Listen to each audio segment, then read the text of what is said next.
अध्याय 3 सामाजिक संस्थाओं को समझना। 1 परिचय।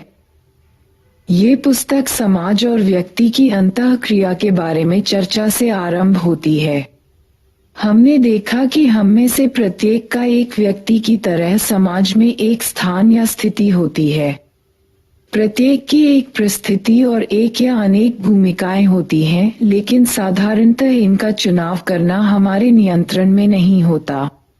ये भूमिकाएं चलचित्रों की भूमिकाओं की तरह नहीं होती, जिन्हें कोई अभिनेता अपनी इच्छा से स्वीकार या अस्वीकार कर सके। यहाँ सामाजिक संस्थाएं होती हैं जो प्रतिबंधित और नियंत्रित, दौत और पुरस्कृत करती हैं। सामाजिक संस्थाएं राज्य की तरह बृहत या परिवार की तरह लघु हो सकती हैं। इस अध्याय में हमारा परिचय सामाजिक संस्थाओं से होगा और यह भी बताया जाएगा कि समाजशास्त्र एवं सामाजिक मानव विज्ञान में इनका अध्ययन किस प्रकार होता है। इस अध्याय में कुछ प्रमुख क्षेत्रों जिनमें महत्वपूर्ण सामाजिक संस्थाएं जैसे क परिवार, विवाह और नातेदारी, ख राजनीति, ग अर्थव्यवस्था, घ धर्म एवं अर शिक्षा होती है, इनका संक्षिप्त वर्णन किया गया है। विस्तृत अर्थ में संस्था उसे कहा जाता है जो स्थापित या कम से कम कानून या प्रथा द्वारा स्वीकृत नियमों के अनुसार कार्य करती है और उसके नियमित तथा निरंतर कार्य चालन को इन नियमों को जाने बिना समझा नहीं जा सकता। संस्थाएं व्यक्तियों पर प्रतिबंध लगाती हैं, साथ ही ये व्यक्तियों को अवसर भी प्रदान करती हैं। संस्थाओं को स्वयं में लक्ष्य के रूप में भी देखा जा सकता है।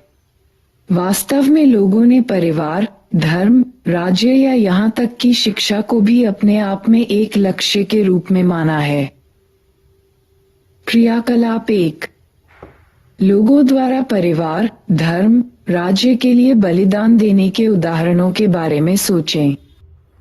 हम पहले ही देख चुके हैं कि समाजशास्त्र के अंतर्गत संकल्पनाओं को समझने में अनेक प्रकार की भिन्नताएं और विरोधाभास हैं। हमारा परिचय प्रकार्यवादी और संघर्षवादी दृष्टिकोण से भी कराया गया है। हमने ये भी देखा है कि कैसे उन्होंने एक ही विषय वस्तु को विभिन्नता से देखा, जैसे स्तरीकरण या सामाजिक नियंत्रण। इसलिए इसमें कोई आश्चर्य नहीं कि सामाजिक संस्थाओं के बारे में भी विभिन्न प्रकार की समझ है। एक प्रकार्यवादी दृष्टि सामाजिक संस्थाओं को सामाजिक मानकों, आस्थाओं, मूल्यों और समाज की आवश्यकताओं को पूरा करने के लिए निर्मित संबंधों की भूमिका के जटिल ताने बाने के रूप में देखती है। सामाजिक संस्थाएं सामाजिक जरूरतों को पूरा करने के लिए विद्यमान होती हैं।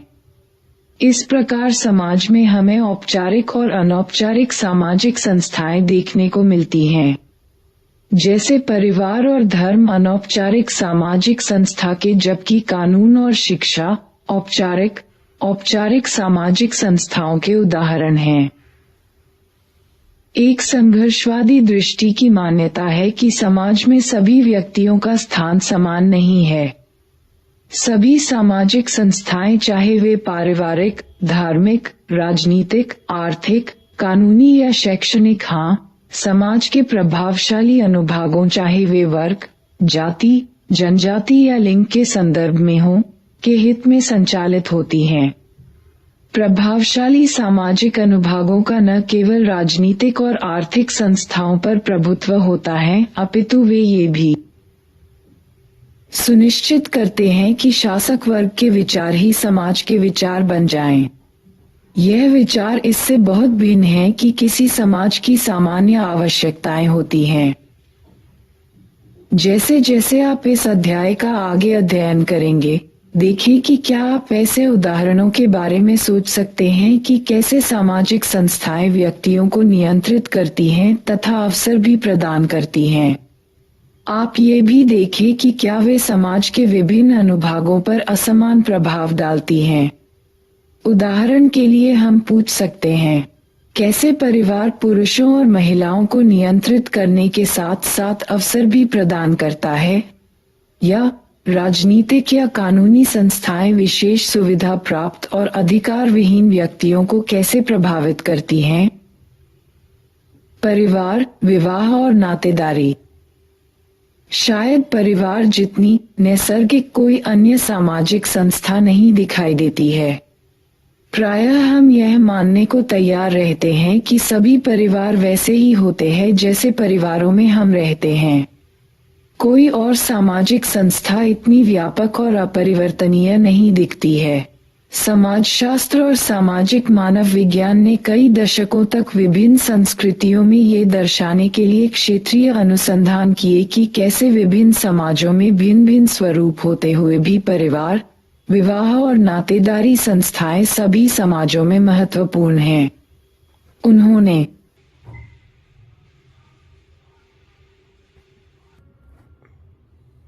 ये भी दर्शाया कि किस प्रकार परिवार निजी क्षेत्र, आर्थिक, राजनीतिक, सांस्कृतिक, शैक्षणिक, सार्वजनिक क्षेत्रों से संबंधित है। यह आपको पुनः याद दिला सकता है कि विभिन्न विषयों से लेन देन की आवश्यकता क्यों पड़ती है, जिसकी चर्चा हमने अध्याय में की है। प्रकार्यवादियों के अनुसार परिवार अनेक महत्वपूर्ण कार्य करता है जो समाज की बुनियादी आवश्यकताएं पूरी करते हैं और सामाजिक व्यवस्था को स्थायी बनाने में सहायता करते हैं। प्रकार्यवादी दृष्टिकोण का तर्क है कि यदि महिलाएं परिवार की देखभाल करें और पुरुष परिवार की जीविका चलाएं तो आधुनिक औद्योगिक समाज श्रेष्ठ कार्य निष्पादन करते हैं। तथापि भारत में किए गए अध्ययन ये सुझाव देते हैं कि अर्थव्यवस्था के औद्योगिक प्रतिमानों में परिवारों को मूल होने की आवश्यकता नहीं है। सिंह 1993-83। फिर भी यह एक उदाहरण है जिससे पता चलता है कि एक समाज के अनुभवों पर आधारित प्रवृत्ति का सामान्यीकरण नहीं किया जा सकता है। प्रकार्यवादियों के अनुसार मूल परिवार को औद्योगिक समाज की आवश्यकताएं पूरी करने वाली एक सर्वोत्तम साधन संपन्न इकाई के रूप में देखा जाता है। ऐसे परिवार में घर का एक सदस्य घर से बाहर कार्य करता है और दूसरा सदस्य घर और बच्चों की देखभाल करता है।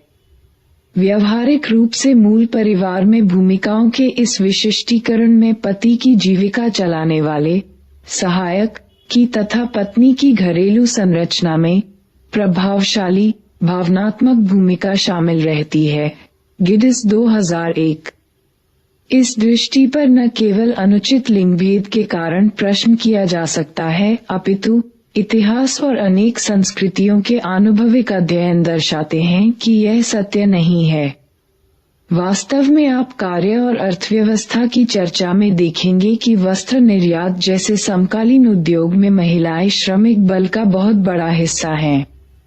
इस तरह का विभाजन ये भी सुझाता है कि पुरुष ही आवश्यक रूप से परिवार के मुखिया हैं।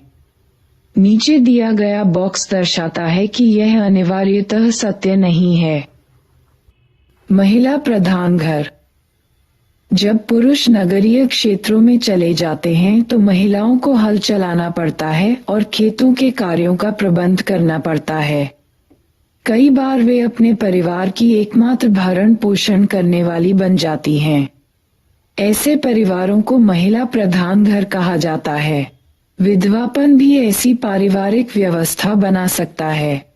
ये स्थिति पुरुषों द्वारा दूसरा विवाह करने तथा अपनी पलियों, बच्चों और अन्य आश्रितों को धन न भेजने के कारण भी बन सकती है। ऐसी स्थिति में महिला को अपने परिवार की देखभाल सुनिश्चित करनी पड़ती है। दक्षिण पूर्व महाराष्ट्र और उत्तरी आंध्र प्रदेश में कोलम जनजाति समुदाय में महिला प्रधान घर एक स्वीकृत मानक है। परिवार के स्वरूपों में परिवर्तन।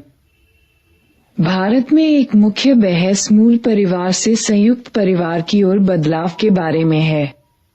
हमने पहले भी देखा है कि समाजशास्त्र कैसे सामान्य बौद्धिक प्रभावों पर प्रश्न खड़ा करता है।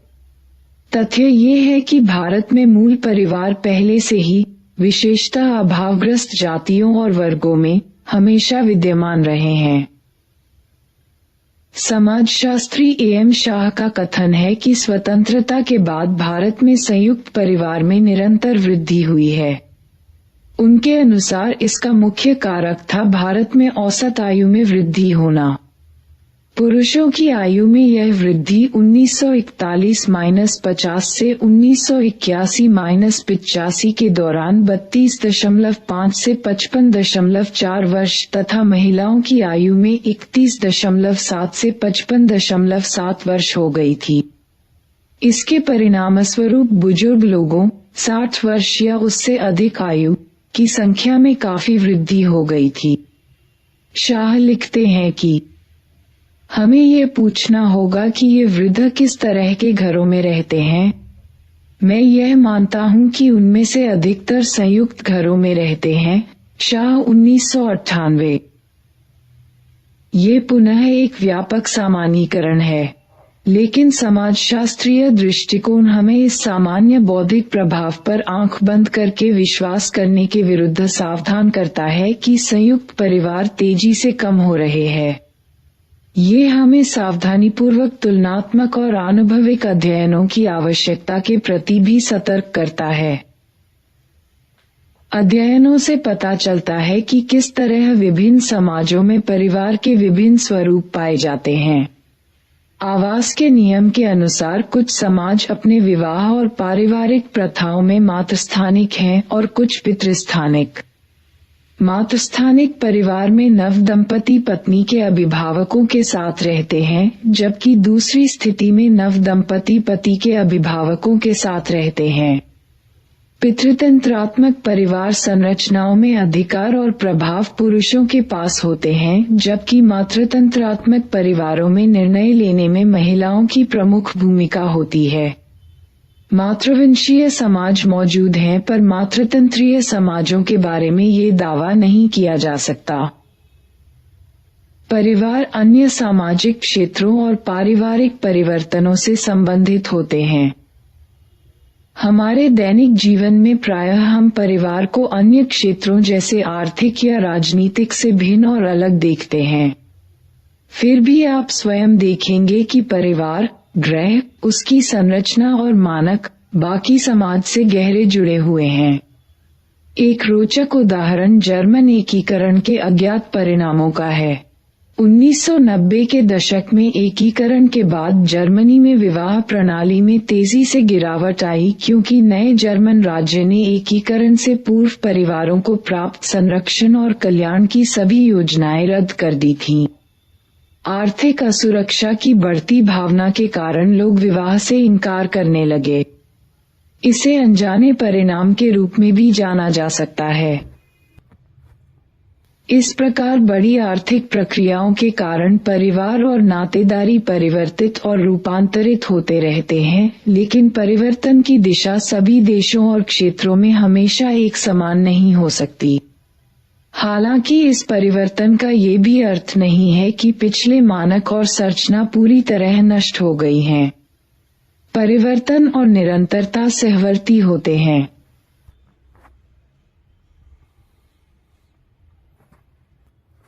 क्रियाकलाप -2।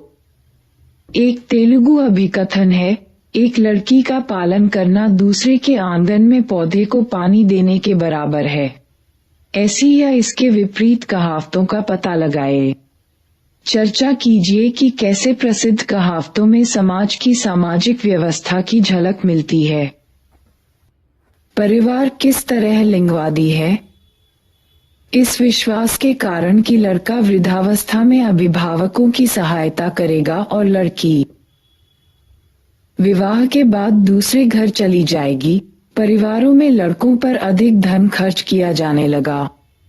जीव विज्ञान के इस तथ्य के बावजूद कि लड़कों की अपेक्षा लड़कियों के जीवित रहने के अवसर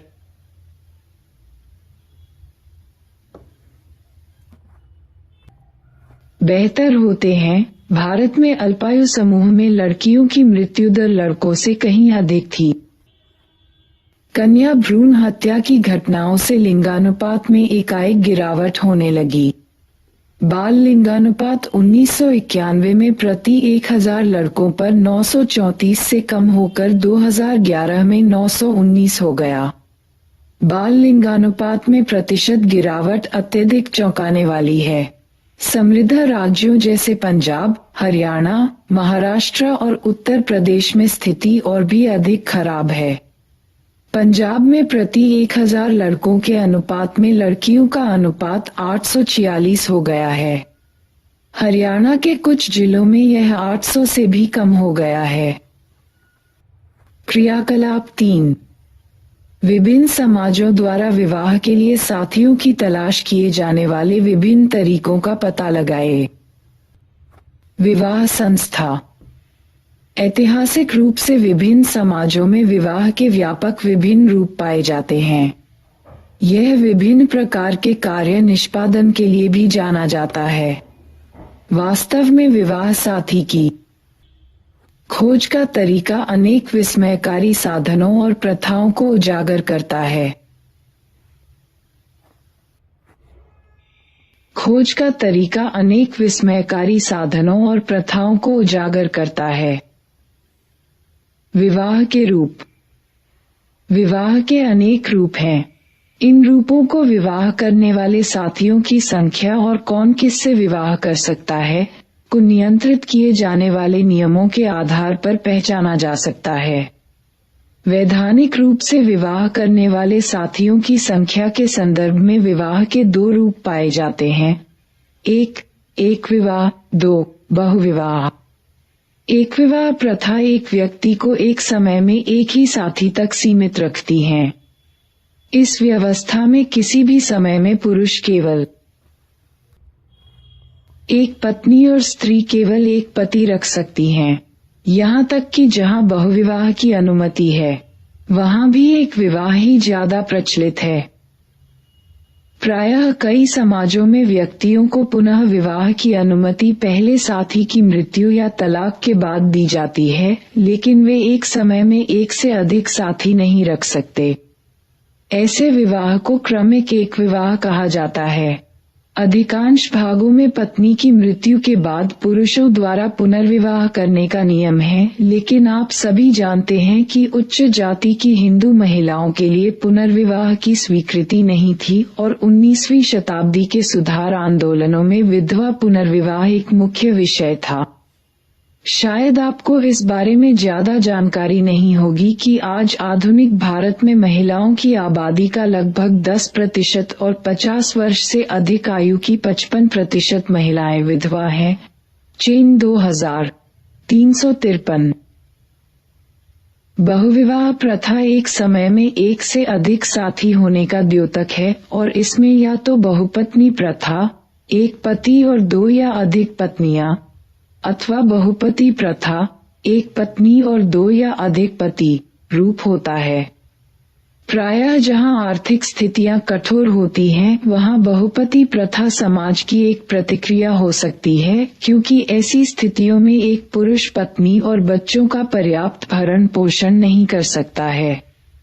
अत्यधिक निर्धनता की अवस्थाएं भी एक समूह पर अपनी आबादी सीमित रखने के लिए दबाव डालती हैं।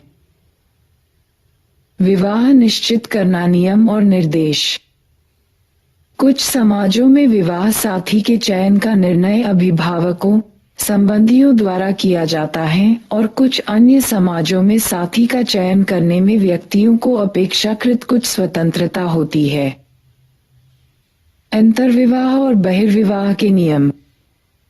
कुछ समाजों में ये प्रतिबंध अति सूक्ष्म होते हैं, जबकि कुछ अन्य समाजों में किस व्यक्ति से विवाह किया जा सकता है और किससे नहीं के नियम अधिक स्पष्ट और विशेष रूप से परिभाषित होते हैं।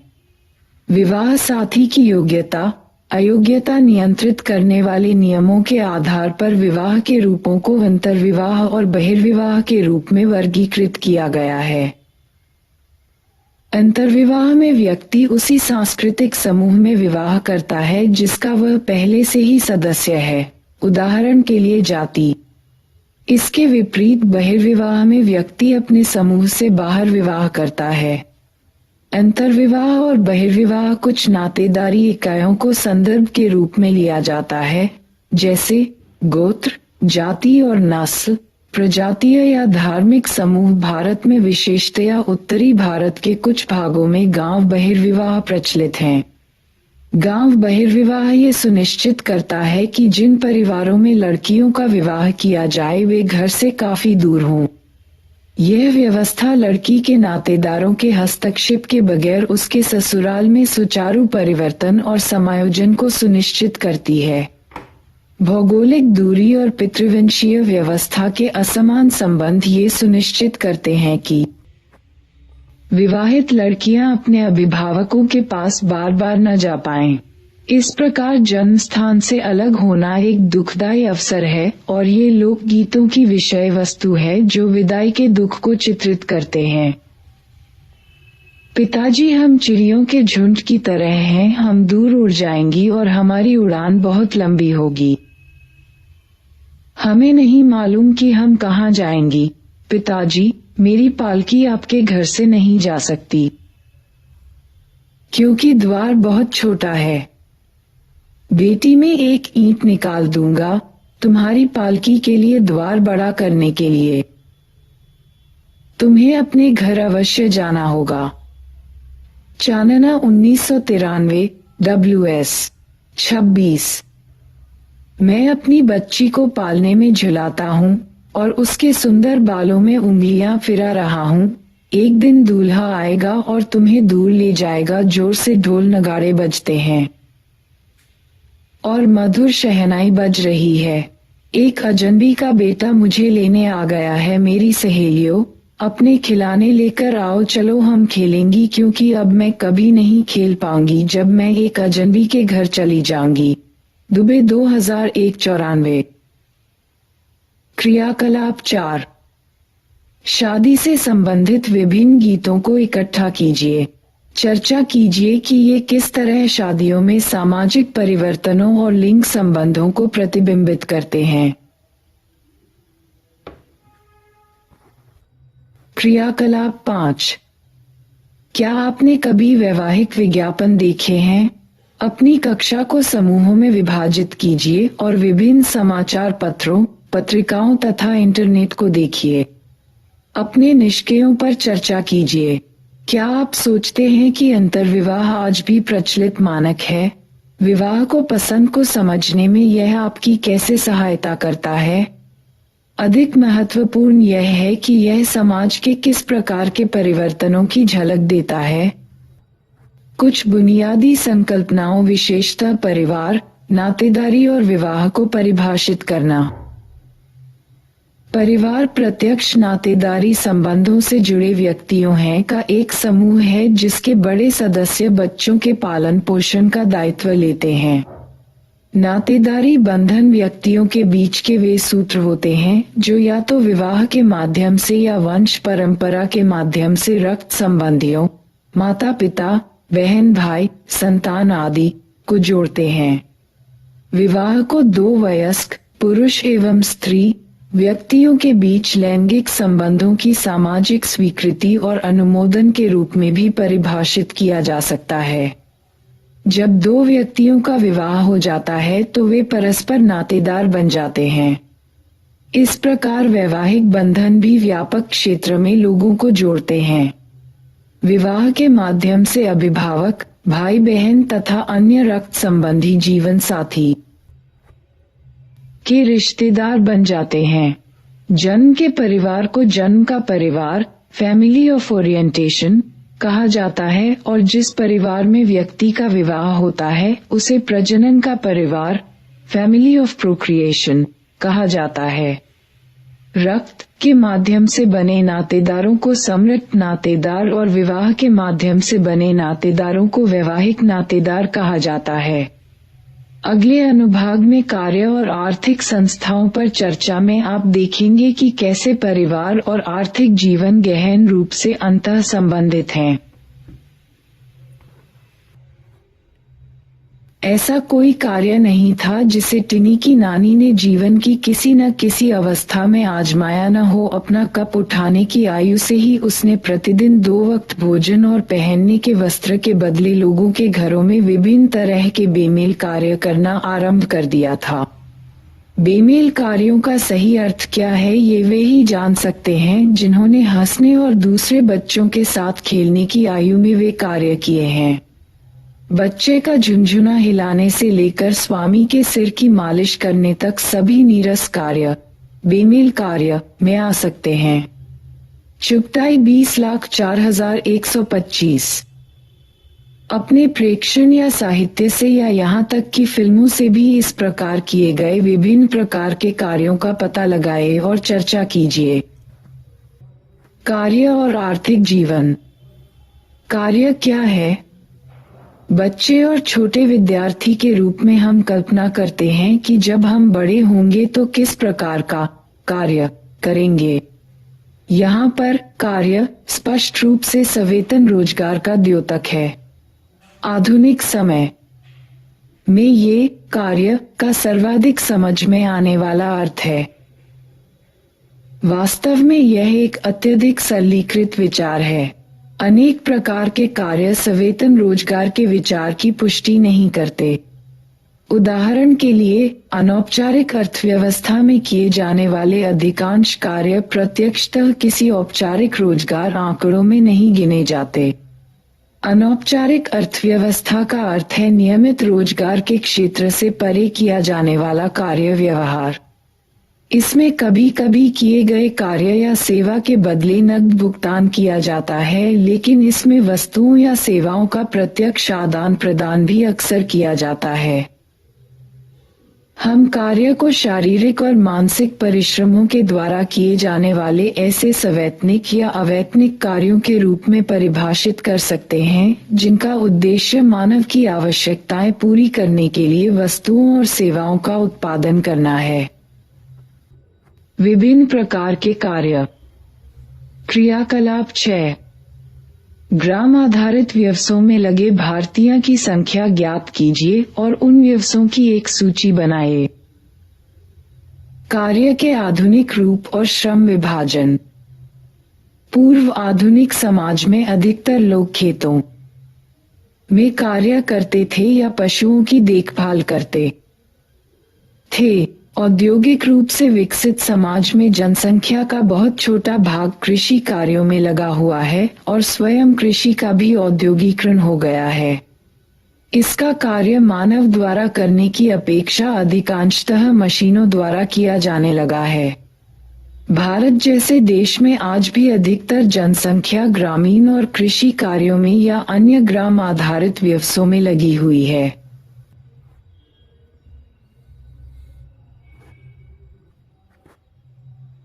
भारत में और भी कई प्रवृत्तियां हैं, उदाहरण के लिए सेवा क्षेत्र का विस्तार। आधुनिक समाजों की अर्थव्यवस्था की एक सर्वाधिक महत्वपूर्ण विशेषता है अत्यधिक जटिल श्रम विभाजन। कार्य असंख्य विभिन्न व्यवसायों में विभाजित हो गया है जिनमें लोग विशेषज्ञ हैं। पारंपरिक समाजों में गैर कृषि कार्य को हस्तकौशल की दक्षता के साथ जोड़ा जाता था। हस्तकौशल लंबे प्रशिक्षण के माध्यम से सीखा जाता था और सामान्यतः श्रमिक उत्पादन प्रक्रिया के आरंभ से अंत तक सभी कार्य करता था। आधुनिक समाज ने भी कार्य की स्थिति में परिवर्तन देखा है। औद्योगिकरण से पूर्व अधिकतर कार्य घर पर किए जाते थे और कार्य पूरा करने में परिवार के सभी सदस्य सामूहिक रूप से हाथ बटाते थे। औद्योगिक प्रौद्योगिकी में विकास, जैसे बिजली और कोयले से मशीन संचालन, ने घर और कार्य को अलग करने में योगदान दिया। पूंजीपति उद्योगपतियों के कारखाने औद्योगिक विकास का केंद्र बिंदु बन गए। क्रियाकलाप 7। ज्ञात करें कि हाल ही के वर्षों में क्या भारत में सेवा क्षेत्र में परिवर्तन हुआ है। ये क्षेत्र कौन कौन से हैं? क्रियाकलाप 8। क्या आपने मुख्य बुनकर को कार्य करते देखा है? ज्ञात करें कि एक शाल बनाने में कितना समय लगता है। क्रियाकलाप 9। अपने खाने वाले भोजन, रहने वाले मकान में प्रयुक्त सामग्री और पहनने वाले वस्त्रों की सूची बनाइए। ज्ञात कीजिए कि इन्हें किसने और कैसे बनाया। उद्योगों में नौकरी करने वाले लोग विशिष्ट कार्यों को करने के लिए प्रशिक्षित थे और इस कार्य के बदले उन्हें वेतन मिलता था। प्रबंधक कार्यों का निरीक्षण करते थे क्योंकि उनका कार्य श्रमिक की उत्पादकता बढ़ाना और अनुशासन बनाए रखना था। आधुनिक समाजों की एक मुख्य विशेषता है परस्पर आर्थिक निर्भरता का असीमित विस्तार। हम सभी बहुत से अन्य श्रमिकों पर निर्भर करते हैं जो हमारे जीवन को बनाए रखने वाले उत्पादों और सेवाओं के लिए संपूर्ण विश्व में फैले हुए हैं। कुछ अपवादों को छोड़ दें तो आधुनिक समाजों में अधिकतर लोग अपने भोजन व रहने वाले मकान का या अपने उपभोग की भौतिक वस्तुओं का उत्पादन नहीं करते हैं। कार्य रूपांतरण। औद्योगिक प्रक्रियाएं उन सरल संक्रियाओं में विभाजित हो गईं जिनका सही समय निर्धारण, संगठन और निगरानी की जा सकती थी। थोक उत्पादन के लिए थोक बाजारों की आवश्यकता होती है। साथ ही उत्पादन की प्रक्रिया में कई नवपरिवर्तन हुए। शायद इनमें सबसे महत्वपूर्ण स्वचालित उत्पादन की कड़ियों, मूविंग असेंबली लाइन का निर्माण था। आधुनिक औद्योगिक उत्पादन के लिए महंगे उपकरणों और निगरानी व्यवस्थाओं के माध्यम से कर्मचारियों की निरंतर निगरानी करना आवश्यक है। पिछले कई दशकों से उदार उत्पादन और कार्य के विकेंद्रीकरण की तरफ झुकाव हुआ है। ये तर्क दिया जाता है कि भूमंडलीकरण के इस दौर में व्यवसाय और देशों के बीच प्रतिस्पर्धा में वृद्धि हो रही है, इसलिए व्यवसाय संघ के लिए बदलती बाजार अवस्थाओं के अनुकूल उत्पादन को संगठित करना आवश्यक हो गया है। नई व्यवस्था कैसे कार्य करती है और श्रमिकों पर इसका क्या प्रभाव पड़ सकता है, इसे समझने के लिए बंगलौर में किए गए एक वस्त्र उद्योग के अध्ययन के एक भाग को पढ़िए। उद्योग बड़ी आपूर्ति श्रृंखला का एक अनिवार्य भाग होता है और इस प्रकार निर्माता की स्वतंत्रता उस सीमा तक ही सीमित होती है। डिजाइनर से लेकर अंतिम उपभोक्ता तक वास्तव में सैकड़ों से अधिक संक्रियाएं होती हैं। इस श्रृंखला में केवल 15 संक्रियाएं ही निर्माता के हाथ में होती हैं। वेतन वृद्धि को लेकर किए गए किसी भी गहन आंदोलन से निर्माता अपने कार्यों को अन्य स्थानों पर ले जाएंगे जो यूनियन के नेताओं की पहुंच से दूर होगा। चाहे यह विद्यमान न्यूनतम मजदूरी अदायगी का मामला हो या इसमें आगे महत्वपूर्ण वेतन वृद्धि का, यहाँ महत्वपूर्ण बात है फुटकर विक्रेता का समर्थन प्राप्त करना ताकि उच्चतम वेतन संरचना और उसके प्रभावशाली कार्यान्वयन के लिए सरकार और स्थानीय एजेंसियों पर दबाव बनाया जा सके। इस प्रकार यहाँ पर विचार अंतर्राष्ट्रीय विचार मंच बनाने का है। राय चौधरी 2005-2254। उपर्युक्त रिपोर्ट का सावधानीपूर्वक अध्ययन करें। देखें कि उत्पादन के नए संगठन तथा देश से बाहर उपभोक्ताओं के एक निकाय ने उत्पादन की अर्थव्यवस्था और राजनीति को किस प्रकार बदल दिया है। राजनीति। राजनीतिक संस्थाओं का सरोकार समाज में शक्ति के बंटवारे से है।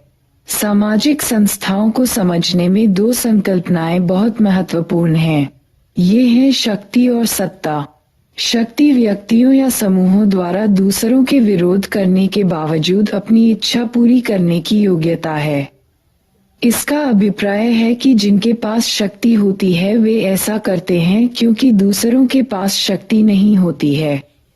किसी समाज में निश्चित मात्रा में शक्ति होती है और यदि कुछ लोगों के पास ये है तो दूसरों के पास नहीं होगी। दूसरे शब्दों में, एक व्यक्ति या समूह के पास शक्ति पृथकता में नहीं होती बल्कि ये दूसरों से संबंधित होती है। शक्ति की यह अभिधारणा स्पष्ट रूप से विस्तृत है और ये परिवार में बड़ों के द्वारा बच्चों को घरेलू जिम्मेदारियों में लगाने से लेकर विद्यालय में मुख्य अध्यापक द्वारा अनुशासन लागू करने तक कारखाने के मुख्य प्रबंधक द्वारा प्रबंधकों को कार्य आवंटित करने से लेकर अपने दलों के कार्यक्रमों को नियंत्रित करने वाले राजनीतिक नेताओं तक फैला हुआ है। मुख्य अध्यापक को विद्यालय में अनुशासन बनाए रखने की शक्ति है। राजनीतिक दल के अध्यक्ष को दल से किसी सदस्य को निकालने की शक्ति है। प्रत्येक मामले में व्यक्ति या समूह को उस सीमा तक शक्ति प्राप्त है कि दूसरों को उनकी इच्छा का पालन करना होता है। इस अर्थ में राजनीतिक क्रियाओं या राजनीति का सरोकार शक्ति से है। लेकिन अपने उद्देश्य की प्राप्ति हेतु ये शक्ति कैसे लागू होती है? क्यों कुछ लोग दूसरों के आदेशों का पालन करते हैं? इन प्रश्नों के उत्तर सत्ता की संबंधित संकल्पना के संदर्भ में प्राप्त किए जा सकते हैं। शक्ति का उपयोग सत्ता के माध्यम से किया जाता है। सत्ता शक्ति का वह रूप है जिसे वैध होने के रूप में स्वीकार किया जाता है, अर्थात जिसे सही और न्यायपूर्ण माना जाता है। ये संस्थागत है क्योंकि यह वैधता पर आधारित होती है। सामान्यतः लोग उनकी शक्ति को स्वीकार करते हैं जिनके पास सत्ता होती है, क्योंकि वे उनके नियंत्रण को उचित और न्यायपूर्ण मानते हैं। अक्सर कुछ विचारधाराएं होती हैं जो वैधता की इस प्रक्रिया में सहायता करती हैं। राज्यविहीन समाज। 60 वर्षों से भी पूर्व सामाजिक मानव विज्ञानियों द्वारा किए गए राज्यविहीन समाजों के आनुभविक अध्ययन दर्शाते हैं कि बिना आधुनिक सरकारी तंत्र की व्यवस्था कैसे बनाए रखी जाती है। इसके बदले नातेदारी, विवाह और आवास पर आधारित गठबंधनों के द्वारा तथा धार्मिक कृत्यों और समारोहों में मित्रों और विरोधियों की भागीदारी से विभिन्न भागों में विपरीत संतुलन बन जाता था। जैसा कि हम सब जानते हैं, आधुनिक राज्य की एक निश्चित संरचना और औपचारिक कार्यविधियां हैं। फिर भी क्या राज्यविहीन समाजों की उपरोक्त वर्णित कुछ अनौपचारिक विशेषताएं राज्य के समाजों में भी विद्यमान नहीं है? राज्य की संकल्पना। राज्य वहां विद्यमान होता है जहां सरकार का एक राजनीतिक तंत्र, नागरिक सेवा कार्मिकों के साथ साथ संसद या कांग्रेस जैसी संस्थाएं एक निश्चित क्षेत्र पर शासन करता है। सरकार की सत्ता एक वैध व्यवस्था से समर्थित होती है और जो अपनी नीतियों को लागू करने के लिए सैन्य शक्ति के उपयोग की क्षमता रखती है। प्रकार्यवादी दृष्टिकोण राज्य को समाज के सभी अनुभागों के हितों के प्रतिनिधि के रूप में देखता है। संघर्षवादी दृष्टिकोण राज्य को समाज के प्रभावशाली अनुभागों के प्रतिनिधि के रूप में देखता है। आधुनिक राज्य पारंपरिक राज्यों से बहुत भिन्न हैं। ये राज्य प्रभुसत्ता, नागरिकता और अक्सर राष्ट्रवादी विचारों द्वारा परिभाषित हैं। प्रभुसत्ता का अभिप्राय एक निश्चित भौगोलिक क्षेत्र पर एक राज्य के अविवादित राजनीतिक शासन से है। क्रियाकलाप 10। पता लगाएं कि विभिन्न देशों में महिलाओं को मतदान का अधिकार कब मिला। आप ऐसा क्यों सोचते हैं कि मतदान और सार्वजनिक पद पर खड़े होने का अधिकार प्राप्त होने के बावजूद महिलाओं का प्रतिनिधित्व पर्याप्त नहीं है? क्या शक्ति अपने व्यापक अर्थ में संसद और अन्य संस्थाओं में महिलाओं के कम प्रतिनिधित्व को समझने के लिए एक उपयोगी संकल्पना होगी? क्या परिवारों और घरों में विद्यमान श्रम विभाजन महिलाओं की राजनीतिक जीवन में भागीदारी को प्रभावित करता है? ज्ञात करें कि संसद में महिलाओं के लिए 33% आरक्षण की मांग क्यों की जा रही है।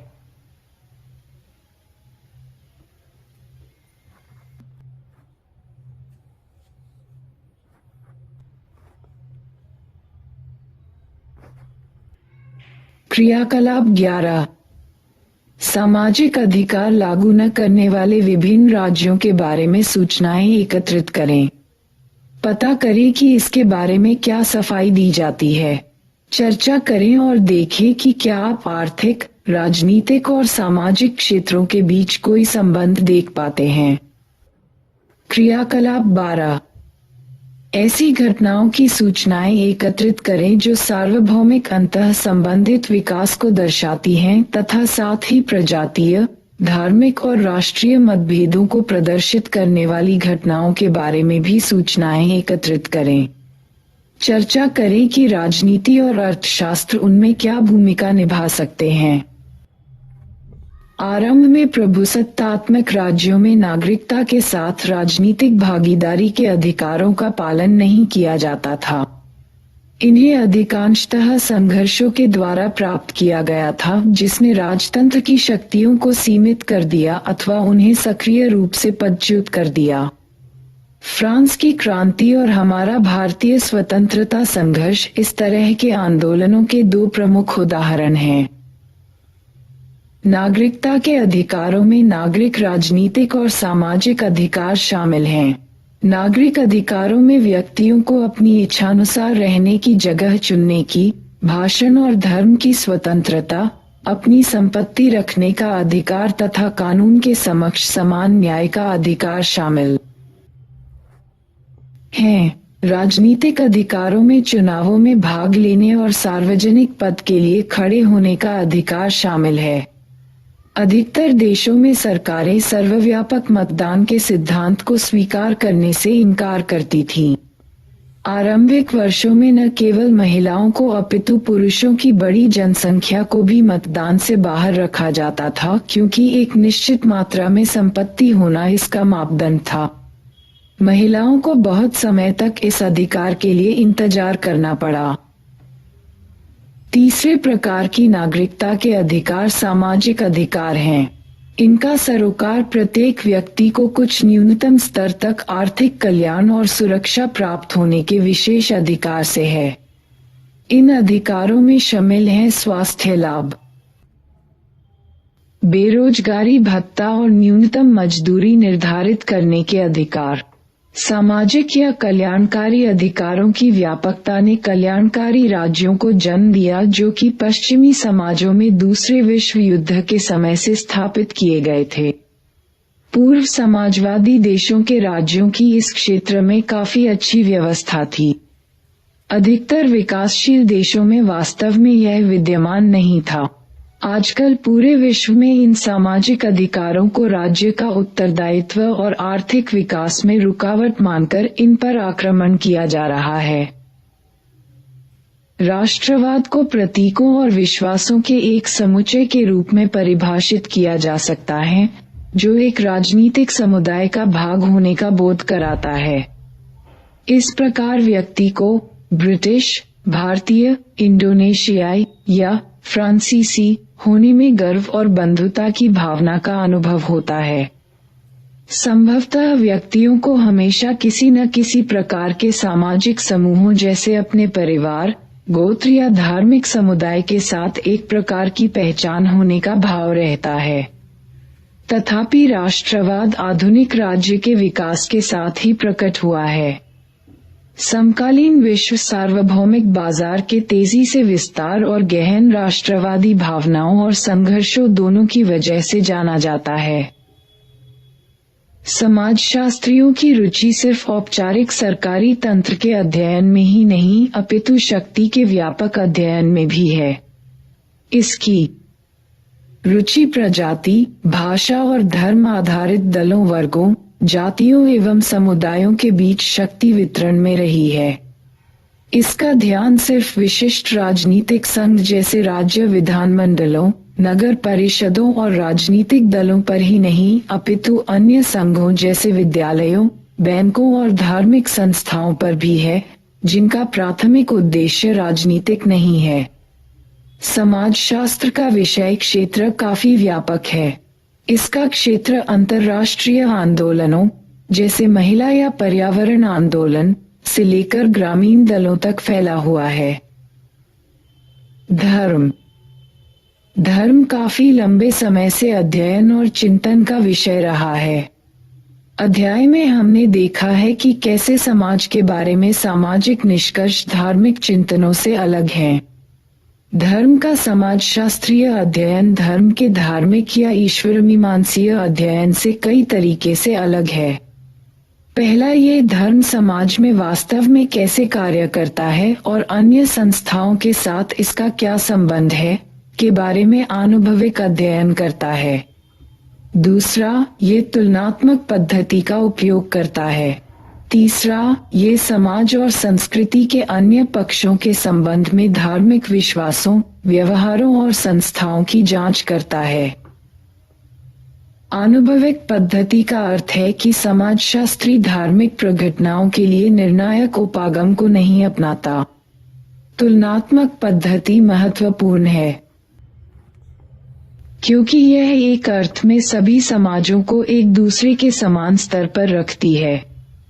ये बिना किसी पूर्वाग्रह और भेदभाव के अध्ययन में सहायता करती है। समाजशास्त्रीय दृष्टिकोण का अर्थ है कि धार्मिक जीवन को केवल घरेलू जीवन, आर्थिक जीवन और राजनीतिक जीवन के साथ संबद्ध करके ही बोधगम्य बनाया जा सकता है।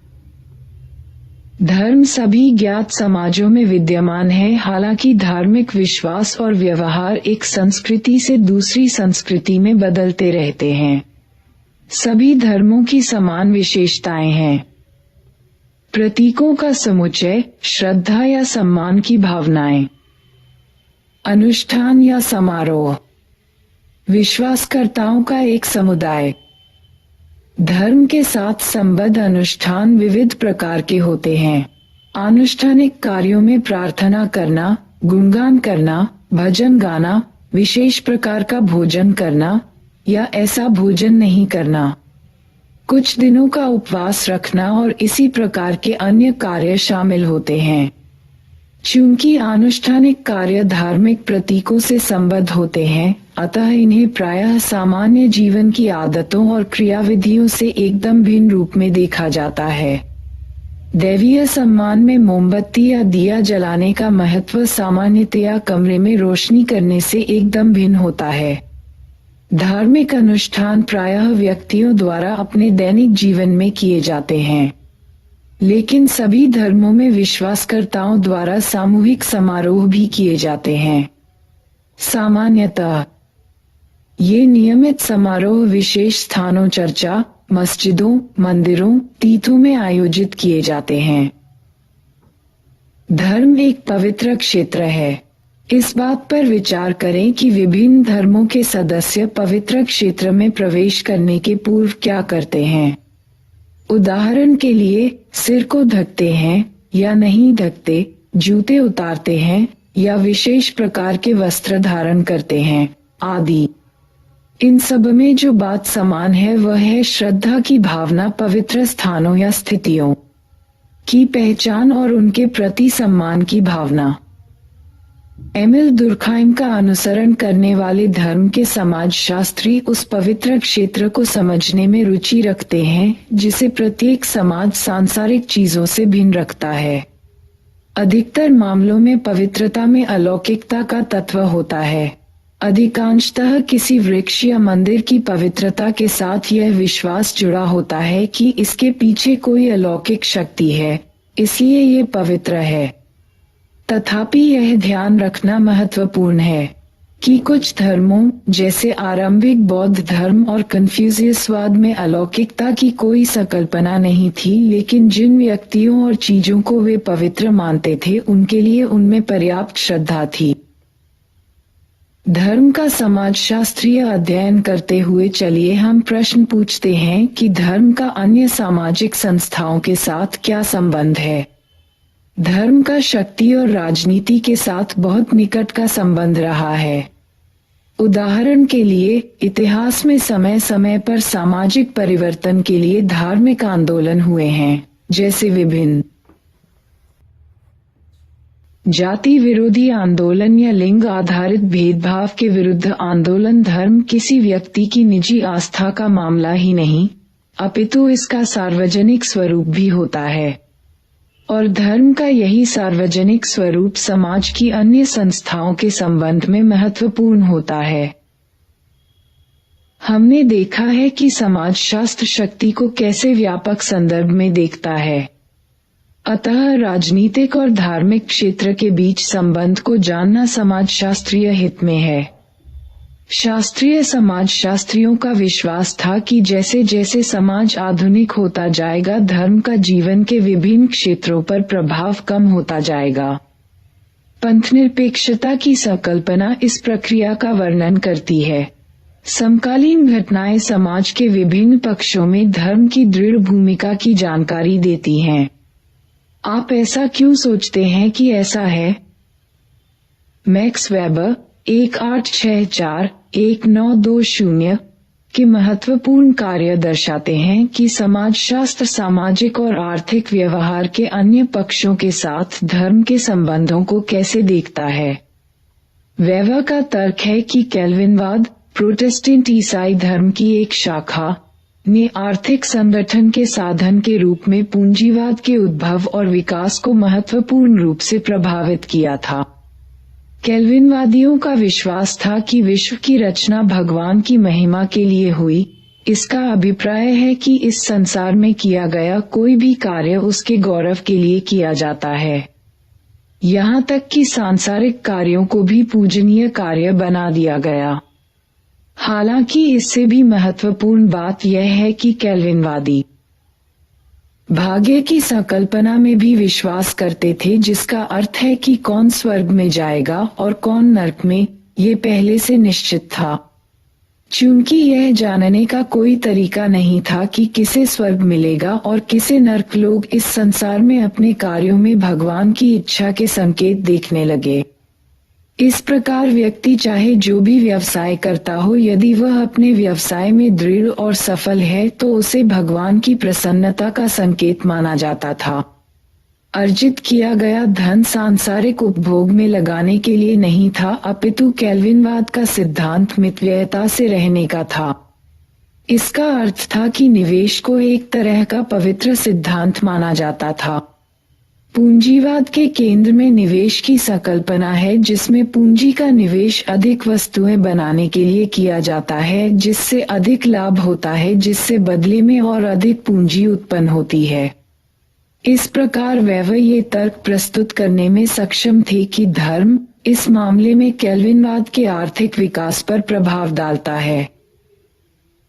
धर्म का अलग क्षेत्र के रूप में अध्ययन नहीं किया जा सकता।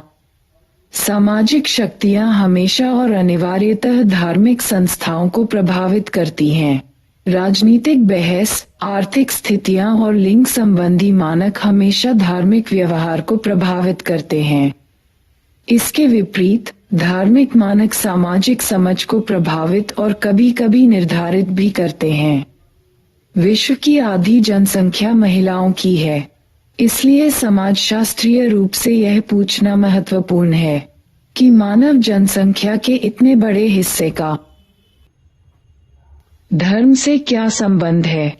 धर्म समाज का महत्वपूर्ण भाग है और अन्य भागों से अनिवार्यतः जुड़ा हुआ है। समाजशास्त्रियों का कार्य इन विभिन्न अंतःसंबंधों को उजागर करना है। परंपरागत समाजों में सामान्यतः धर्म सामाजिक जीवन में एक केंद्रीय हिस्से की भूमिका निभाता है। धार्मिक प्रतीक एवं अनुष्ठान अक्सर समाज की भौतिक और कलात्मक संस्कृति से जुड़े होते हैं। समाजशास्त्र धर्म का अध्ययन किस तरह करता है, ये जानने के लिए नीचे बॉक्स में दिए गए सारांश का अध्ययन करें। अनेक बाहरी तत्वों ने धार्मिक विशेषज्ञों के पारंपरिक जीवन को प्रभावित किया है। इनमें सबसे महत्वपूर्ण है नासिक में नए रोजगारों और शैक्षणिक अवसरों की उत्पत्ति। स्वतंत्रता के बाद पुरोहितों का जीवन बड़ी तेजी से परिवर्तित हो गया था। अब बेटे और बेटियों को विद्यालय भेजा जाता है और पारंपरिक कार्य से भिन्न कार्यों के लिए प्रशिक्षित किया जा रहा है। अन्य तीर्थ स्थानों की तरह नासिक में भी धार्मिक क्रियाकलापों के लिए अन्य अतिरिक्त केंद्र उत्पन्न हो गए। किसी तीर्थयात्री के लिए ताम्र पात्र में गोदावरी का पवित्र जल घर ले जाना सामान्य क्रिया थी। ताम्रकारों ने ये पात्र प्रदान किए। तीर्थयात्री भी इन पात्रों को खरीदते थे, जिन्हें घर ले जाकर अपने रिश्तेदारों और मित्रों में उपहार के रूप में बांटते थे। काफी समय तक नासिक को पीतल, ताम्र और चांदी के दक्ष दस्तकारों के लिए जाना जाता था। चूंकि उनके पात्रों की मांग अनियमित और अनिश्चित होती थी, अतः घर के सभी बड़े सदस्यों को इस कार्य में नहीं लगाया जा सकता था। अनेक दस्तकार छोटे और बड़े दोनों प्रकार के उद्योगों और व्यापारों में चले गए थे। शिक्षा जीवन पर्यंत चलने वाली प्रक्रिया है जिसमें सीखने की औपचारिक और अनौपचारिक दोनों प्रकार की संस्थाएं शामिल हैं। हालांकि यहाँ पर हम केवल विद्यालयी शिक्षा तक अपनी चर्चा को सीमित रखेंगे। हम सभी जानते हैं कि विद्यालय में प्रवेश लेना कितना महत्वपूर्ण है। हम ये भी जानते हैं कि हम में से बहुतों के लिए विद्यालय उच्च शिक्षा और अंत में रोजगार प्राप्त करने की तरफ एक महत्वपूर्ण कदम है। हम में से कुछ के लिए ये कुछ आवश्यक सामाजिक दक्षताएं प्राप्त करने का साधन हो सकती है। इन सभी मामलों में सामान्य बात है शिक्षा की आवश्यकता का महसूस होना। समाजशास्त्र इस आवश्यकता को समूह की विरासत के संप्रेषण की प्रक्रिया के रूप में समझता है जो सभी समाजों में पाई जाती है। साधारण समाजों और जटिल आधुनिक समाजों में एक गुणात्मक अंतर है। साधारण समाजों में औपचारिक विद्यालय जाने की आवश्यकता नहीं थी। बच्चे बड़ों के साथ क्रियाकलापों में शामिल होकर प्रथाओं और जीवन के व्यापक तरीके सीख लेते थे। जटिल समाजों में हमने देखा कि श्रम का आर्थिक विभाजन बढ़ रहा है, घर से कार्यों का विभाजन हो रहा है, विशिष्ट शिक्षा और दक्षता प्राप्त करने की आवश्यकता है, राज्य व्यवस्थाओं, राष्ट्रों और प्रतीकों एवं विचारों के जटिल समुच्चय की भी उत्पत्ति हो रही है। ऐसी परिस्थिति में आप अनौपचारिक शिक्षा कैसे प्राप्त करेंगे? अभिभावक और अन्य बड़े लोग प्राप्त ज्ञान को अगली पीढ़ी तक अनौपचारिक रूप से कैसे संप्रेषित कर सकेंगे? ऐसे सामाजिक संदर्भ में शिक्षा का औपचारिक और सुनिश्चित होना आवश्यक है। इससे भी आगे आधुनिक जटिल समाज सरल समाजों की तुलना में अमूर्त सार्वभौमिक मूल्यों पर निर्भर करते हैं। यही चीज इसे उस सरल समाज से अलग करती है जो परिवार, नातेदार, जनजाति, जाति या धर्म पर आधारित विशिष्ट मूल्यों पर आधारित है। आधुनिक समाजों में विद्यालयों की रचना एकरूपता, मानकीकृत प्रेरणाओं और सार्वभौमिक मूल्यों को बढ़ावा देने के लिए की जाती है। इसे करने के अनेक तरीके हैं। उदाहरण के लिए, कोई विद्यालय के बच्चों की एक जैसी वर्दी की बात कर सकता है। क्या आप मानकीकरण को बढ़ावा देने वाली अन्य विशेषताओं पर विचार कर सकते हैं? एमिल दुर्खाइम के अनुसार कोई भी समाज एक सामान्य आधार कुछ विचारों, मनोभावों और व्यवहारों के बगैर जीवित नहीं रह सकता, जिसे शिक्षा द्वारा सभी बच्चों को बिना भेदभाव के संप्रेषित किया जाना चाहिए, चाहे वे किसी भी सामाजिक श्रेणी के हों। दुर्खाइम 1956-69। शिक्षा बच्चे को विशिष्ट व्यवसाय के लिए तैयार करने वाली होनी चाहिए और साथ ही वह उसे समाज के मुख्य मूल्यों को समाहित करने में सक्षम बनाने वाली भी होनी चाहिए। इस प्रकार प्रकार्यवादी समाजशास्त्री सामान्य सामाजिक आवश्यकताओं और सामाजिक मानकों के बारे में बात करते हैं। प्रकार्यवादियों के लिए शिक्षा सामाजिक संरचना को बनाए रखती है और उसका नवीनीकरण करती है तथा संस्कृति का संप्रेषण और विकास करती है। शैक्षणिक व्यवस्था समाज में व्यक्तियों की अपनी भावी भूमिका के चयन और आवंटन के लिए एक महत्वपूर्ण क्रियाविधि है। इसे एक व्यक्ति को खुद को साबित करने का क्षेत्र भी माना जाता है और इसीलिए विभिन्न परिस्थितियों के किए चयन का साधन भी, जो कि व्यक्तियों की अपनी क्षमताओं के अनुसार होता है। अध्याय 2 में भूमिकाओं और स्तरीकरण की प्रकार्यात्मक समझ पर हमारी चर्चा का पुनः स्मरण करें। समाज को असमान रूप से विभेदकारी मानने वाले समाजशास्त्रियों के लिए शिक्षा स्तरीकरण के मुख्य अभिकर्ता के रूप में कार्य करती है और शिक्षा के असमान अवसर भी सामाजिक स्तरीकरण का ही परिणाम है। दूसरे शब्दों में हम अपनी सामाजिक आर्थिक पृष्ठभूमि के आधार पर विभिन्न प्रकार के विद्यालयों में जाते हैं। चूंकि हम किसी एक प्रकार के विद्यालय में जाते हैं, हमें विभिन्न प्रकार के विशेषाधिकार और अंत में वैसे ही अवसर प्राप्त होते हैं। चित्र की विवेचना करें। बाल मजदूरी महत्वपूर्ण क्रियाविधि है। इसे उदाहरण के लिए कुछ लोग तर्क देते हैं कि विद्यालयी शिक्षा संभ्रात और सामान्य के बीच विद्यमान भेद को और अधिक गहरा करती है। विशेषाधिकार प्राप्त विद्यालयों में जाने वाले बच्चों में आत्मविश्वास आ जाता है, जबकि इससे वंचित बच्चे इसके विपरीत भाव का अनुभव कर सकते हैं। पाठक 2002 151। तथापि ऐसे और अनेक बच्चे हैं जो विद्यालय नहीं जा सकते या विद्यालय जाना बीच में ही छोड़ देते हैं। उदाहरण के लिए एक अध्ययन बताता है, इस समय आप विद्यालय में कुछ बच्चे देख रहे हैं। यदि आप फसल के समय विद्यालय आएं, तो आपको अनुसूचित जाति और अनुसूचित जनजाति का एक भी बच्चा नहीं मिलेगा।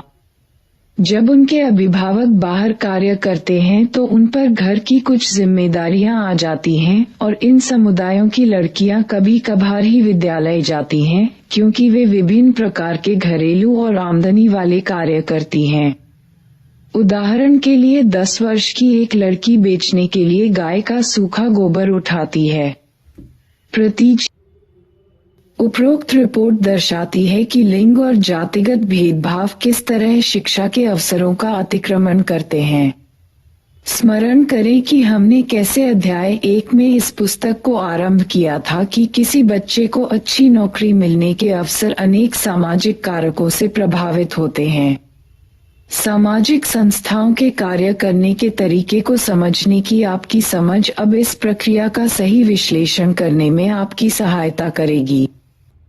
क्रियाकलाप 13। छोटे बच्चों के एक विद्यालय के अध्ययन से पता लगता है कि बच्चों ने सीखा है कि कार्य संबंधित क्रियाकलाप खेल संबंधित क्रियाकलापों की तुलना में अधिक महत्वपूर्ण है। कार्य संबंधित क्रियाकलापों में कोई भी या अध्यापक द्वारा निर्देशित सभी क्रियाकलाप होते हैं। कार्य अनिवार्य है और खाली समय के क्रियाकलापों को खेल कहा जाता है। एप्पल 1979 102। आप क्या सोचते हैं? चर्चा करें। शब्दावली। नागरिक एक राजनीतिक समुदाय का सदस्य जिसकी सदस्यता के साथ अधिकार और कर्तव्य दोनों जुड़े होते हैं। श्रम विभाजन कार्य का विशिष्टीकरण जिसकी सहायता से विभिन्न प्रकार के कार्यों को एक उत्पादन प्रणाली में लगाया जाता है। सभी समाजों में श्रम विभाजन का कम से कम न्यूनतम आरंभिक स्वरूप होता ही है। तथापि औद्योगिक विकास के साथ पूर्व के उत्पादन प्रणाली की अपेक्षा श्रम विभाजन व्यापक रूप से जटिल हो गया है। आधुनिक विश्व में श्रम विभाजन अंतर्राष्ट्रीय विषय बन गया है। लिंग प्रत्येक लिंग के सदस्यों के व्यवहार के बारे में उपयुक्त समझी जाने वाली सामाजिक अपेक्षाएं। लिंग को समाज के मूल संगठनात्मक सिद्धांत के रूप में देखा जाता है। आनुभविक जांच समाजशास्त्रीय अध्ययन के किसी निश्चित क्षेत्र में की गई तथ्यात्मक जांच। अंतर्विवाह जब विवाह किसी विशेष जाति, वर्ग या जनजातीय समूह में ही किया जाता है। बहिर्विवाह जब विवाह कुछ संबंधित समूहों से बाहर किया जाता है। विचारधारा ऐसे साझे विचार या आस्थाएं जो प्रभावशाली समूहों के हितों को न्यायोचित सिद्ध करते हों। विचारधारा ऐसे सभी समाजों में पाई जाती है जिनमें समूहों के बीच व्यवस्थित और गहरे तक पैठी असमानताएं पाई जाती हैं। विचारधारा की संकल्पना शक्ति की संकल्पना से घनिष्ठ रूप से संबंधित है, क्योंकि वैचारिक व्यवस्थाएं समूहों में पाई जाने वाली शक्ति के अंतर को वैध ठहराती हैं। वैधता विशेष प्रकार की राजनीतिक व्यवस्था के न्यायपूर्ण और वैधानिक होने की आस्था। एक विवाह जिस विवाह में केवल एक पत्नी और एक पति हो। बहुविवाह जिस विवाह में पुरुष की एक से अधिक पत्नी और महिला के एक से अधिक पति हो। बहुपति प्रथा जिस विवाह में एक महिला के अनेक पति हों। बहुपत्नी प्रथा, जिस विवाह में एक पुरुष की अनेक पत्नियां हों। सेवा उद्योग, निर्मित वस्तुओं की अपेक्षा सेवाओं की उत्पत्ति से संबंधित उद्योग जैसे पर्यटन उद्योग। राज्य समाज, ऐसा समाज जिसमें औपचारिक सरकारी तंत्र हो। राज्य विहीन समाज, ऐसा समाज जिसमें सरकार की औपचारिक संस्थाओं का अभाव हो। सामाजिक गतिशीलता, एक परिस्थिति या व्यवसाय से दूसरी परिस्थिति या व्यवसाय में जाना। प्रभुसत्ता, एक निश्चित क्षेत्र में राज्य का अविवादित राजनीतिक शासन।